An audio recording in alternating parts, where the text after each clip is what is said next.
Kepergian artis senior Aminah Cendrakasih tak hanya menggoreskan duka mendalam bagi segenap keluarga, kerabat, dan sahabat, tapi juga menorehkan perasaan kehilangan bagi sejumlah artis, sutradara, serta kru film dan sinetron yang mengenal baik sosok almarhumah. Meski sudah 10 tahun menderita glukoma dan hipertensi, kepergian artis yang akrab disapa maknya Aminah ini terasa mendadak. Sebab sehari sebelum wafat, beliau masih berbicara dengan anak-anak dan cucu-cucunya. Dari pagi, sebenarnya pas lagi kemarin paginya itu pas lagi dari tengah malam udah mulai muntah-muntah itu, sebenarnya itu kita udah ada khawatir sekali sebenarnya. Khawatiran sih, tapi itu dulu pernah terjadi dan bisa dilewati ketika nenek udah didatangkan oleh dokter, dengan perawat juga gitu, diinfus gitu. Jadi mungkin kita mikirnya itu kambuh lagi dan kita kayak mungkin ya ini mungkin kambuh karena sebulan sebelumnya kita lakukan yang sama terus kayak tetap masih kembali bugar gitu. Tapi mungkin kali ini agak beda gitu, makanya abis pagi kita setelah infus kita berangkat kerja gitu, terus nggak nyangka gitu pas lagi kita di kantor saya tepatnya masih di kantor waktu malam itu, jadi kaget gitu karena tadi pagi udah mulai lumayan segar gitu. Saya lagi nggak ada di kamar, ibu teriak kencang banget sampai kedengeran keluar, padahal itu pasti teriaknya kencang banget. Saya jadi lari-lari, terus bilang aku sendiri, aku mau muntah gini nggak ada. Nah, terus di situ saya bilang sama ibu lain kali kalau mau muntah ibu miring aja ke kiri atau ke kanan, jangan tunggu kita. Saya nggak tahu, kadang nggak dengar kondisi kapan takut ke masukan lagi. Ya kemarin kondisi ternyata begitu, pas saya masuk ini bau apa gitu, tahu-tahu ibu udah muntah banyak. Nah dari situ muntah terus, muntah lagi sampai menjelang subuh. Saya teleponin saudara-saudara saya, ini kayaknya saya punya feeling yang enggak, saya punya rasa ya ibu tua ini kayak nggak biasa. Jadi kamu pada datang deh, saya bilang pada datang deh. Jadi subuh kakak saya, adik saya udah di rumah. Jadi dalam proses diinfus, ya. Dari proses diinfus udah habis 1 botol itu, yang bahkan suster itu ke rumah nanti saya balik lagi, sekitar 6 jam, nanti 12:30 malam. Jadi saya tuh waktu saya kan saya belum tidur, saya mau gantian deh gitu jaga ibu. Jadi saya butuh nggak lama saudara-saudara saya pada datang, saya tidur. Karena saya lihat ibu masih ngobrol. Kalau saya lihat ibu nggak kayak gitu, saya nggak akan saya tinggal tidur gitu. Ibu kalau memang kelihatan ibu mau berpulang gitu. Saya baru dapat kabar tadi malam dan memang kaget ya semua gitu. Karena setahu kami ya memang emaknya tuh spirit hidupnya luar biasa. Masih semangat juga mau syuting gitu kan, bahkan kita kan sebentar lagi kan mau tayangnya yang baru gitu. Itu juga kenapa kita lanjut, karena itu kemauan maknya sebetulnya. Kita ketemu terakhir itu syuting yang dulu yang terbaru ini gitu, itu aja sih. Dan setelah itu ya sempat teleponan, dan memang saya nyesel banget belum sempat lagi datang nengok banyak. Meninggal di usia 84 tahun, Aminah meninggalkan 7 anak, 18 cucu dan 8 cicit. Prosesi pemakaman almarhumah tertunda 1 jam karena menunggu keluarga yang belum hadir. Setelah segenap keluarga berkumpul, jenazah Aminah yang disemayamkan di rumah duka Jurang Mangu, Tangerang Selatan diantar ke rumah peristirahatannya yang terakhir di TPU Karet Bifak, Jakarta Pusat. Almarhumah dimakamkan secara tumpang, satu liang dengan ibundanya, artis legendaris Woli Sutinah alias Mak Wo yang meninggal pada 14 September 1985 silam. Seperti inilah momen pelepasan jenazah Aminah Cendrakasih sebelum jenazahnya dikembalikan ke dalam tanah. Almarhumah alhamdulillah meninggalkan 7 anak, 18 cucu dan 8 cicit. Semasa lebih kurang dari 12 tahun almarhumah ini sakit, yang kirinya sakit mata, limo, terus tidak melihat dan akhirnya tidak bisa berdiri. Almarhumah ini masa hidupnya sebagai artis senior berkecimpung di perfilman Indonesia mungkin sejak tahun 1955. Almarhumah ini lahir di Magelang 29 Januari 1938.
Iya, jadi sebenarnya kita pernah ngobrol-ngobrol waktu ibu masih biasa-biasa aja kan. Aku suka tanya, ibu kalau makamnya ibu mau di mana ya? Maksudnya kan dari rumah deket ke Tanah Kusir atau kemana? Terus kata ibu, aku maunya di Karet, dekat Mawo. Terus ada makam saudara di sini satu laki-laki. Terus di mana? Aku kasih saran ibu kalau mau di tempat sama Mawo aja, gitu kan udah lama gitu. Terus ibu oh iya gitu. Jadi waktu pas ibu nggak ada, saudara-saudara tanya mau gimana, saya udah langsung tahu. Jadi kita nggak kemana-mana nyari-nyari atau mau itu acara langsung ditumpuk ya, langsung kan? Aja karena memang udah pesan seperti itu.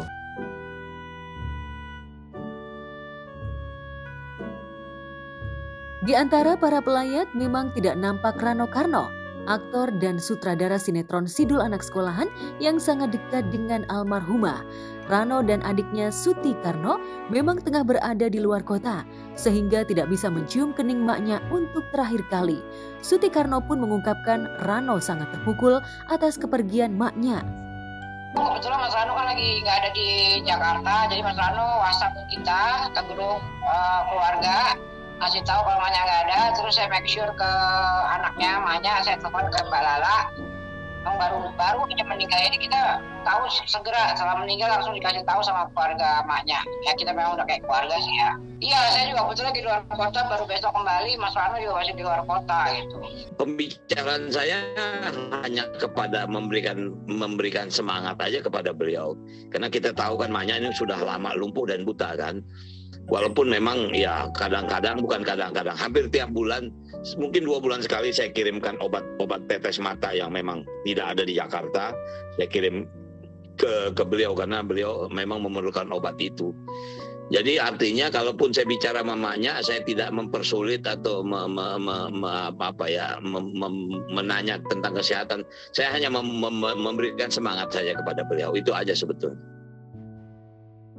Selama syuting Sidul, banyak pengalaman berharga yang dipetik Suti dan Rano dari sosok maknya.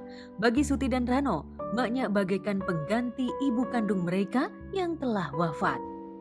Kan maknya juga bermain sinetron juga udah dari usia muda ya, bukan cuma sinetron, layar lebar juga banyak. Udah banyak juga main sama Mas Rano, main sama ayah saya juga udah banyak. Jadi memang saya kenal maknya jauh sebelum syuting Sidul. Iya, kenal lama ya pasti lama lah Mbak, 30 tahun Sidul itu kan bersama maknya terus ya kan. Sosok maknya ya sebagai ibu lah buat saya, sebagai pengganti ibu saya ketika ibu saya meninggal, dan sebagai ibu kami lah di Sidul Anak Sekolahan. Ya pasti kabarnya sedih ya, soalnya kan sosok maknya itu kan sudah hadir di hidup kita hampir 30 tahun. Dan selalu almarhumah itu kalau berada dengan kita, dia selalu tuh ya sosok ibunya lah yang kita selalu kangenin gitu loh. Emaknya ini orang yang nggak pernah ngeluh ya. Ya mungkin beliau sakit, tapi beliau bisa menerima kok. Beliau bisa menerima. Artinya beliau nggak pernah mengeluh, aduh saya buta, saya lumpuh. Enggak. Ya, beliau apa ya? Ya beliau menerima apa adanya. Mungkin memang sudah harus begini gitu loh.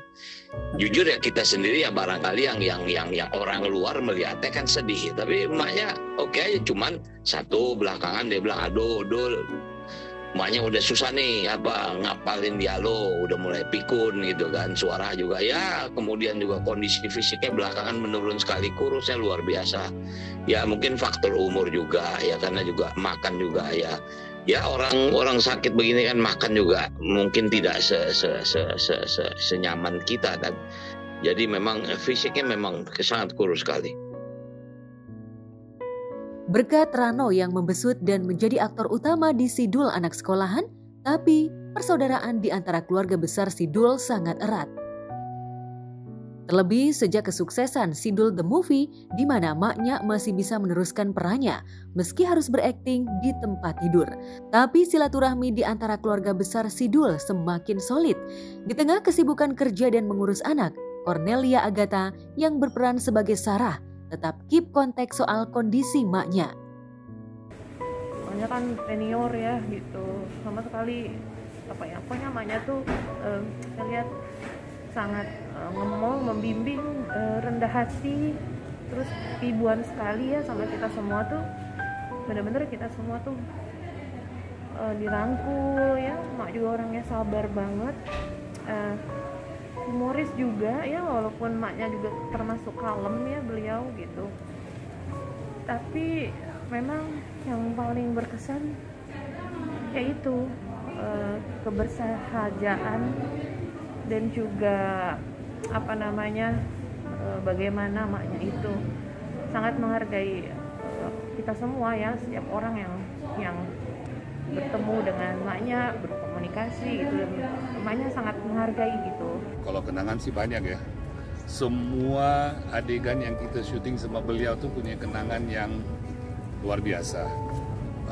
Padahal baru 2,5 bulan yang lalu kita baru selesai syuting dengan almarhumah untuk film Sidul The Series yang akan tayang pada tanggal 27 ini.